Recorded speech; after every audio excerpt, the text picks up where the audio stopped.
చారిత్రక స్నేహం. ఒక కాలంలో ఒక అడవిలో నలుగురు మంచి స్నేహితులు ఉండేవారు.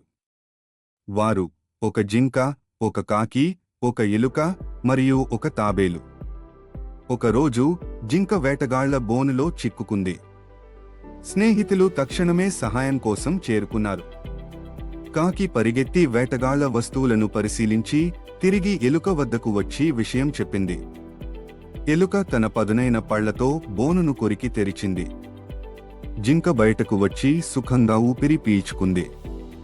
అప్పుడప్పుడు స్నేహితులు కలిసి సుఖంగా ఉన్నారు. అయితే ఒకరోజు తాబేలు వేటగాళ్ల చేత పట్టుబడింది.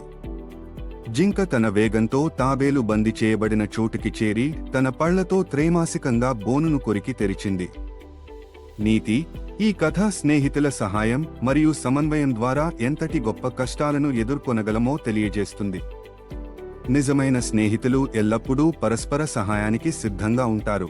ఎంతటి ప్రమాదంలోనైనా కలిసి నిలబడతారు.